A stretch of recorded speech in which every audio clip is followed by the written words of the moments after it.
Hello, my name is Drew Prescott, and I'm a second year Level 3 student studying music performance and production at Armagh Southern Regional College. This project marks the accumulation of my course. Although many of my peers came in driven by performance, my interest has always been rooted in music production. Growing up around it shaped that focus early on, and that's what led me here. So, following the Christmas break, we began developing ideas for our final projects. While most of the class quickly settled on recording original music or creating albums, I found myself unsure of what direction to take. It wasn't until a tutor encouraged me to just do what comes to mind, and that's when things started to fall into place. And I decided to centre my project around touring from the perspective of a front of house engineer. My original plan was to shadow John Brannigan, the sound engineer for Riverdance, during their China tour. However, with the tour ending earlier than expected, that idea wasn't possible. Instead, I reached out to Alan Spain of Spain AV, someone I had worked with on several shows before. Sorry about that. I asked if I could shadow him on the Rock Rising tour across Ireland from January to March, to which he agreed. Rock Rising is a touring rock band that performs regularly in both Ireland and Germany, and what began as a plan to observe quickly developed into something far more hands-on. The first show took place on January the 15th in the Millennium Forum in Derry. It was a venue I had heard about but never worked in, so I arrived not entirely sure of what to expect. After meeting Alan in the loading bay and being introduced to Frosty, the band's bass player, we began coordinating with house crew. We checked rigging points, discussed access to venue systems, and prepared for the setup. Once Alan's brother, Dave, showed up, we unloaded the equipment and got to work. For this show and many of the others, we used harmonic design. However, on this particular venue, we flew 3 harmonic design HLS 24s per side, with 2 dual 18 subs along with them. Having worked with this system before, I was trusted to handle much of the rigging and wiring alongside Dave. Meanwhile, Alan and Frosty set up the stage. As the rest of the band arrived, introductions were made and we continued preparing for the show. At front of house, Alan used an Allen and Heath D-Live C1500 for audio and Evo-Lights Titan Mobile for lighting. My role that night was to shadow Alan closely, watching how he built the mix, adjusted EQs, and managed dynamics throughout the performance. It was an invaluable opportunity to see how small changes can make a big difference in a live setting. After sound checks, I conducted a short interview with Dave before the show once began. Once the performance ended, everything was packed down quickly, marking the end of the first night on the tour.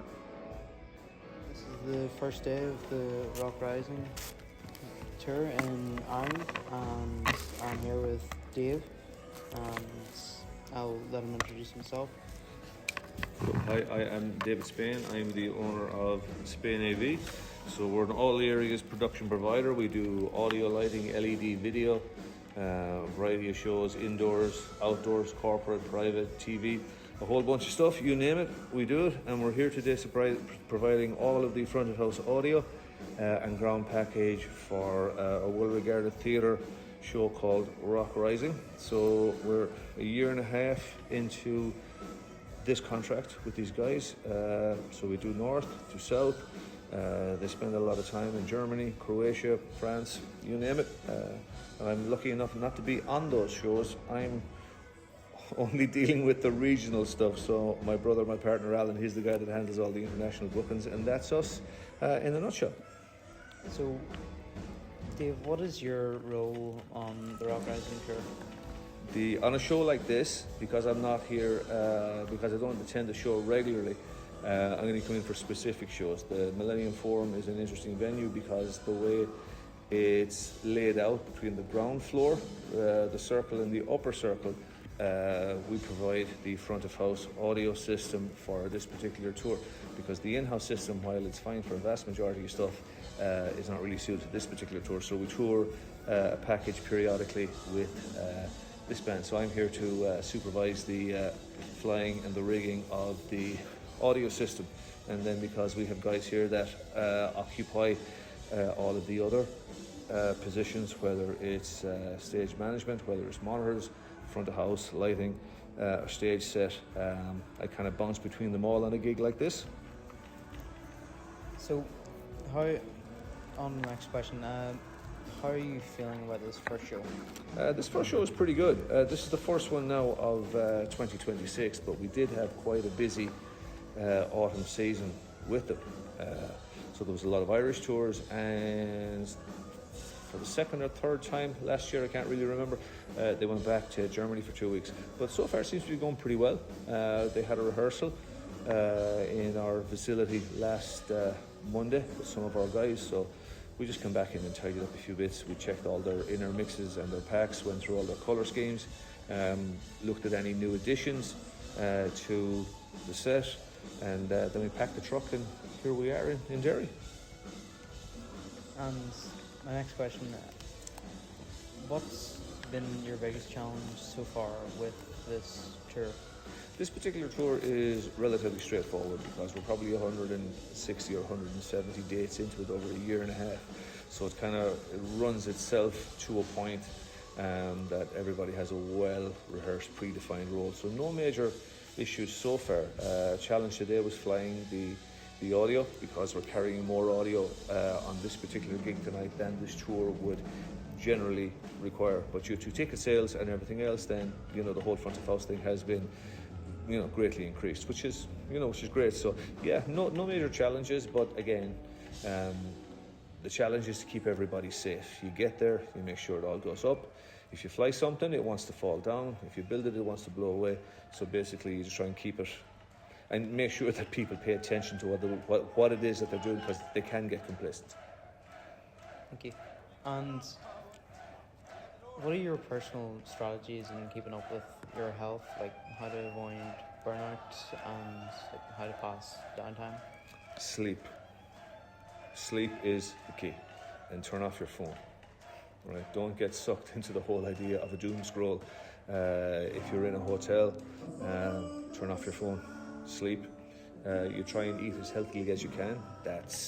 Sometimes catering is good, sometimes it's not. Tonight was pretty good because the band management decided that they were going to treat everybody to a Chinese, which was tasty. A lot of MSG, but we can live with that. As little sugar as possible, and loads of sleep. Again, not always possible. Sometimes you need the sugar, sometimes you don't sleep, but do the best that you can. And my final question, what's your favourite part of touring? My favourite part of touring is when all the gear is down and it's in the truck, right? And it goes into the truck safely and everybody is happy. That means that you've had a good show.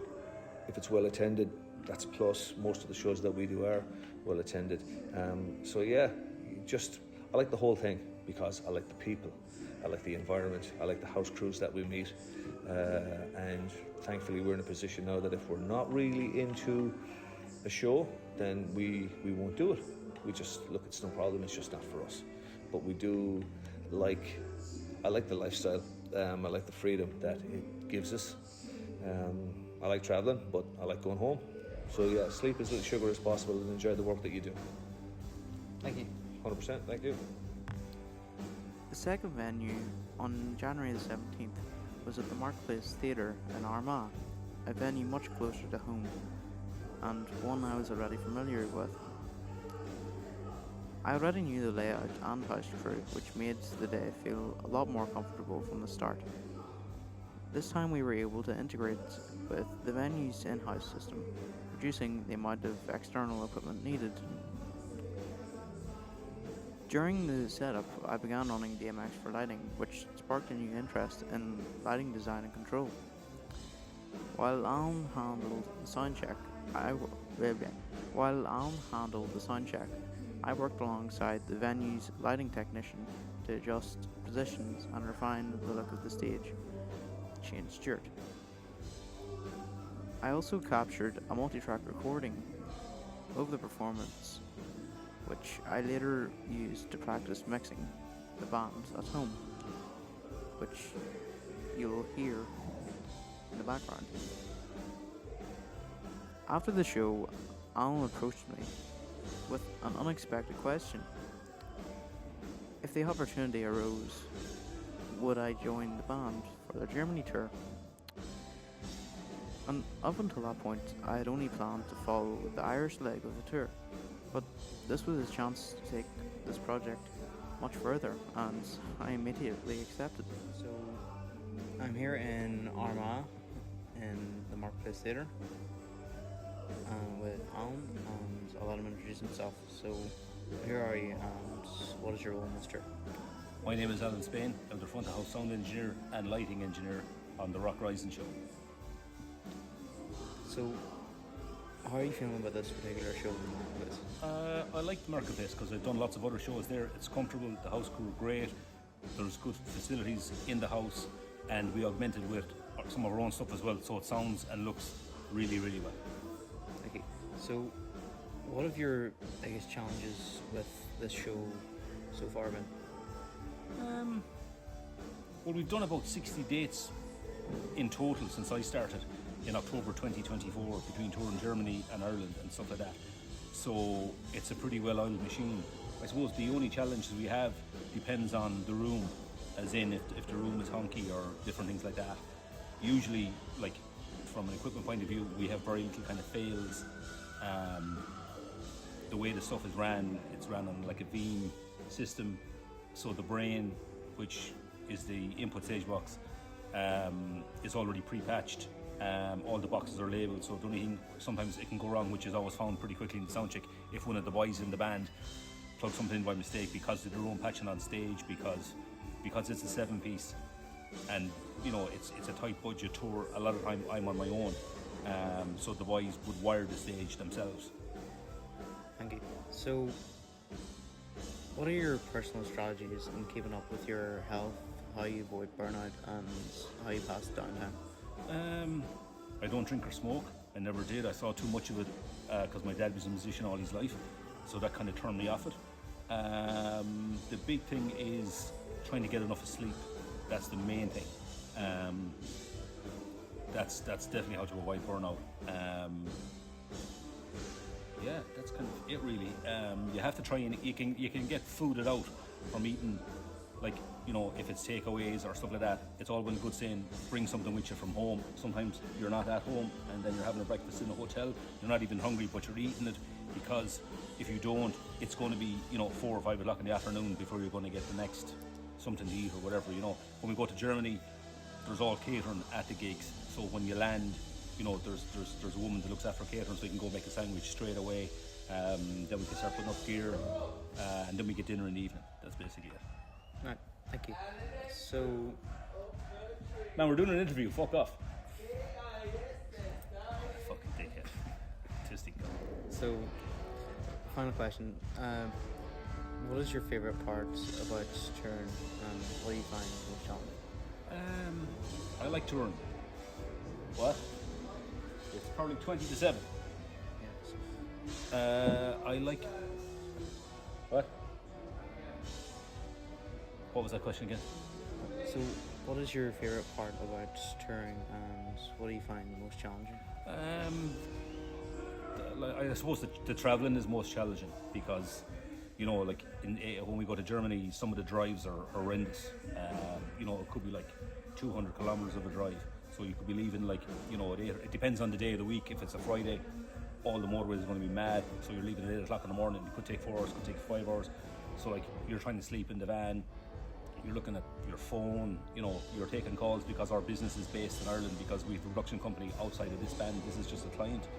So you're fielding calls from home to if there's stuff happening at home. I like going in to a theatre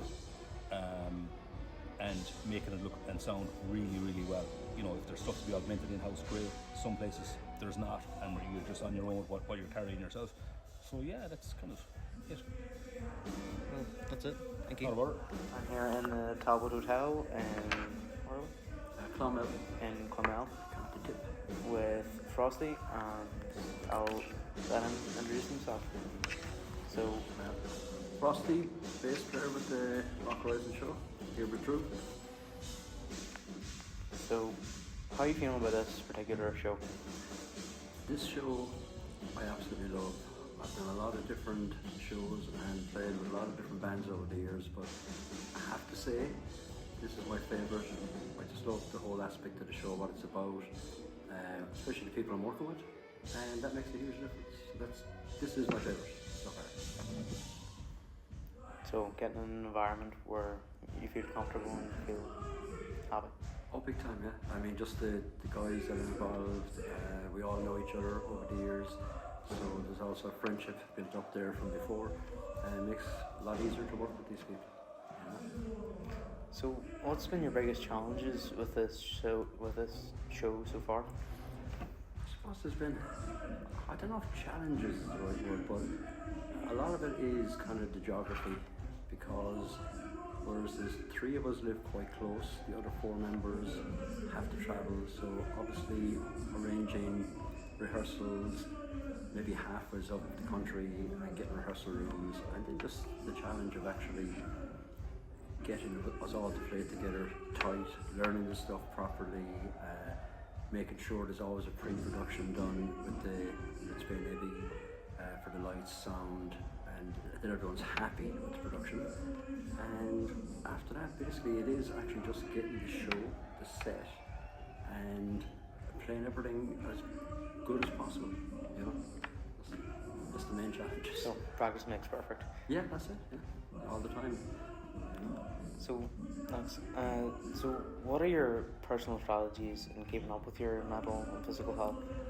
Well, it doesn't get any easier as some of us are getting older. Myself, it's basically the main thing physically. I do eat very healthy. I don't drink. I do a little bit of exercise during the week, some weights, a bit of walking. I start to do a little bit of Tai Chi, which helps when you're getting a bit older.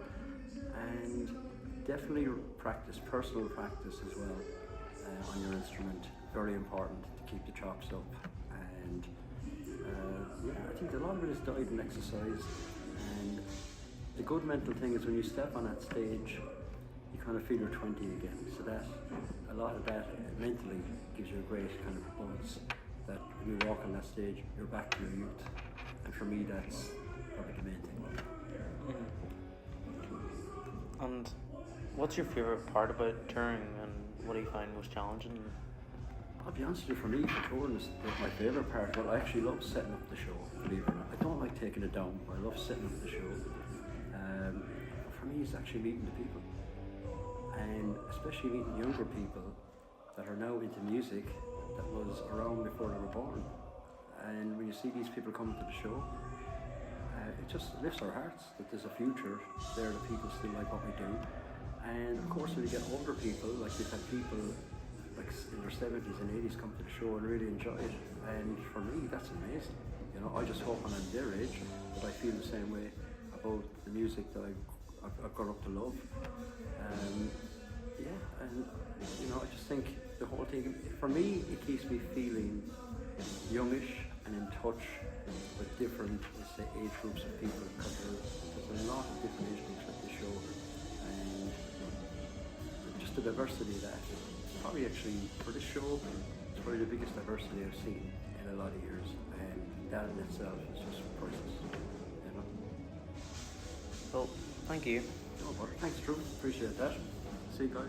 Here with Eric in the Charleville Park Hotel outside of Cork, and I let him introduce himself. So, who are you and what is your role in the Rock Rising tour? Well, I'm Eric Campbell. I'm one of the singers, and I also play guitar, I play bass, I play keyboard, so I'm a bit of an all-rounder, but mainly I'm one of the front men. Let's go. Thank you. And how are you feeling with this particular show? Yeah, this show was really great. I was lucky in a sense because I used to work with the core members of the band who are a big generator like a long time ago. And when the Rock Rising show first started to come around, they asked me could I do it. My wife was back in college and my son was young, so I wasn't really able to kind of commit to it. But luckily enough, I got a second bite of the cherry, and to come back to it, it's great because it's a very professional, very slick show, and it just gives me a chance to play with people who I know who are really, really good, fluid musicians and who take it as seriously as I do. So it's really kind of landed in my lap, and I'm delighted to be here. So, what have been your biggest challenges so far with this show? I suppose trying to keep yourself, right. As a lot of the songs that I'm singing are quite challenging, and it's not like you don't really have much of a break, sort of vocally, and you're kind of at the top of your envelope. And I think the most challenging thing that I've had is just to make sure that I don't blow my vocals out in the first 10 minutes. You do your warm-up exercises, but you want to make sure as well that you're able to maintain, a level throughout the show, that you're not getting hoarse, that you're not, kind of struggling to breathe and all that sort of stuff. So you kind of have to try and find that balance, and that was kind of difficult at the start because you've got a tendency to really go for it, and you're probably putting way too much into it. So over the course of the first few months, it was just trying to find that sweet spot where you could wake up the next morning and talk, you know what I mean, and then be able to kind of go and function with the show that night. So yeah, it's just trying to find that fine balance when you're not used to doing songs like this all the time. Like I said, they're quite high vocally and challenging vocally, and it's just finding the right place that just sits in the pocket that you can get up and do it the next day. That's what I find the most challenging. Thank you. What are your personal strategies with keeping up with your mental and physical health, and how you avoid burnout? Yeah, it can be very, very easy to get burned out, especially when we do a lot of stuff in Germany. And to be honest with you, a lot of it, it's not like playing in Ireland where most of your venues could be an hour or two from home. In Germany, you could be traveling for 6.5 hours, and that's probably after getting about 4.5 hours sleep. So yeah, coffee and water plays a big part in our day. But I mean, like, I'm in my 50s, and it's not like it was years ago where you can go out and, drink and party all night. It just won't happen. You know what I mean? If you want to be serious about it and you want to be able to perform the next day, you really are just trying to get as much sleep as possible, to try and keep as hydrated as possible. I have a little nebulizer as well that I use on the road, and it just keeps my lungs clear and hopefully free of infection. If anyone had a cold, you kind of try and tend to avoid people like that. But yeah, the best way to avoid burnout is just hydration is key. Because believe it or not, your vocal cords are an organ, and they're the last organ in your body to actually be hydrated. So you can drink as much water as you want all day and you can feel physically all right, but if your vocal cords aren't getting hydrated, you're wasting your time. It's like trying to run a marathon with no warm-up. You just buckle after a mile. So yeah, the most challenging thing is just to keep hydrated, to not really speak that much during the day, and then you'll obviously know by the time sound check comes around, you know exactly what you have to do. And I've got some little warm-up exercises and little things that kind of help me, and little vocal techniques that I can do if I'm in trouble, like say that day, I can kind of just work around it and find a way to make it work. And that's really what it basically is. The key is never to blow yourself out. Try and keep in within your parameters and make sure that at least you can talk and sing the next day, because you could be gigging for 2 weeks without a break. So yeah, that's my strategy. So pace yourself, yeah? Yeah, absolutely pace yourself. Yeah, just make sure, like I said, that you've got a tendency, especially when you get a room full of people and you've got a really great audience and you start pushing it a bit more than you normally would. You're reacting to the audience's reaction to you, and you kind of really have to put the reins on yourself like a horse. You got to pull it back and go, okay, well, I got to keep something in the tank for tomorrow night, or else you will be in trouble. So yeah, it's a fine balance, And finally, what's your favourite part about touring? What do you find most challenging as well? I think my favourite part of touring is that I'm touring with people that I genuinely love. I mean, they get on great with the lads. I've known them all over 30 years. And I think it's important, you know, especially for your mental health, if you're traveling with people that you like and that you get on with. I mean, you're talking about people that you can, you know, share a problem with, or you know, everybody has, like, you know, their envelope of how much crack they can have and whatever. And I think it boils down to having a mutual respect and making sure that everybody is pulling and pushing in the same direction. And if you do that, then I think the show is always going to go smooth, and you look out for each other. You know, if somebody's feeling the pace, you know, you kind of try and cover somebody else's parts, or, you know, anything that just makes a show run smoothly. Because at the end of the day, it is a machine, and if one part isn't all oiled, it's very easy to tell straight away. So you're always trying to give the best performance in the band. I mean, that even comes down to the likes of yourself. I mean, helping us and making it easy, because, you know, when the lights and the sound are great on stage, I don't have to be worrying about that. It just gives me a chance then to be a singer or to be a guitar player, you know. And but I think probably the most challenging thing really is missing home. You know what I mean? Like, you know, so I'm married, I've got a son, and, you know, when you're away, you do miss your family. But like every gig that you do, and every time you pack the gear down and put it in the van, it's one step closer to getting back. So yeah, but I wouldn't trade it for anything. It's great. It's beats working a 9 to 5. It does. Yeah, absolutely, 100%. That's perfect. Well, thank you. Thanks, Drew. Gentlemen, thank you, sir. From there, each show brought new challenges and responsibilities. In venues like the Charleville Park Hotel and the Talbot Hotel in Clonmel, I had to adapt to function rooms rather than theatres, building pipe and drape setups, running cables safely across open spaces, and managing both sound and lighting under tight constraints. At one point, I even had to handle a full sound check alone while Alan was briefly unavailable, using previous show files as a starting point and adjusting them to suit the room. As the tour progressed, I became more involved.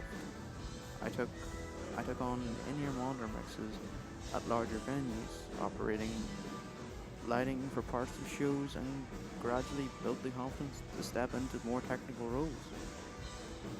Alongside this, I attended Alan Heath official D-Live training in Belfast, which deepened my understanding on the console we were using for the tour. By the time we reached later shows such as those in Carrick-on-Shannon and Tralee, I found myself anticipating what needed to be done in each venue, communicating with house crews and contributing more independently. I had moved on from simply observing to actively supporting the production. The final show of the tour took place in the Solstice Theatre in Navan. By this stage, I was confident enough to run front of house audio for part of the performance, as well as operating lighting. It was a fitting end to the experience, with a great crowd and strong sense of how far I'd come since the first show in Derry. And looking back, this project was far beyond what I initially imagined. It gave me real touring experience, strengthened my technical skills, and built my confidence as a front of house engineer. It also introduced me to lighting in a way I hadn't expected, adding another dimension to my skill set. Most importantly, it showed me what a career in live production can look like. I'm incredibly grateful to Alan Spain and everyone with the Rock Rising show for the opportunity. What started as a simple idea became a genuine career-shaping experience, which I will never forget. And thank you guys for listening.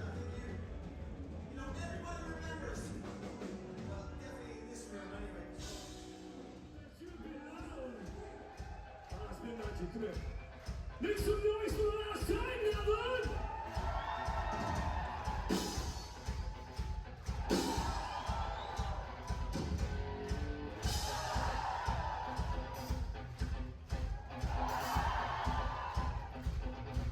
Magic Stone. Thanks each and everyone here from all the lands of Rock Horizon. I'm going to make an attempt, as I said, to introduce the guys. There's about 20 people backstage. Today we loads of friends and everybody coming back. We're gonna start off with a local boy here. What a singer. Put your hands together on the guitars and vocals. Give it up for Kevin Fagan.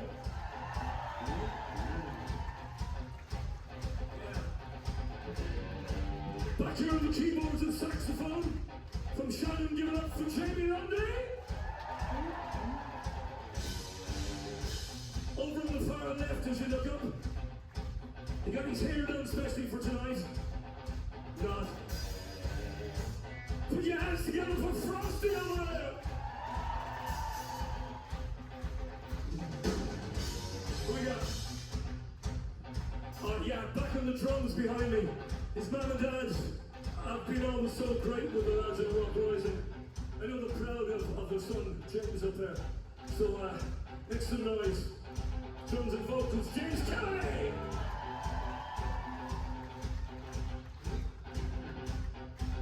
Where's that at? Back here. He's the quiet man.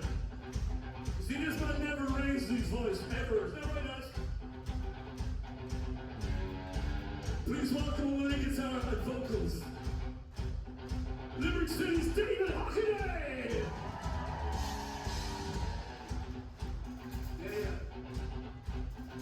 Beside me here, this man, I have enjoyed every night. Listen to this man. I think he should have his own storytelling fucking show. I'd be going to that. Please welcome on the vocals, guitars, keyboards, and everything, Bob Briggins, Eric Campbell! I'm gonna hand you over to Eric to introduce all the backstage guys, alright? We gotta say a special thanks to Spain AV and especially Alan Spain up there, to Jimmy Staunton, to Drew Prescott. Give them a massive round of applause because without these guys this show wouldn't happen. Thank you so much guys, thank you. And before we wrap this up and get you people going absolutely fucking mental, we got one more guy coming into the stage here. And Tracy, of course. Tracy has your photographs all taken. You could be up on Facebook tomorrow. That's a fact. Let's give Tracy a round of applause down the front here, yeah?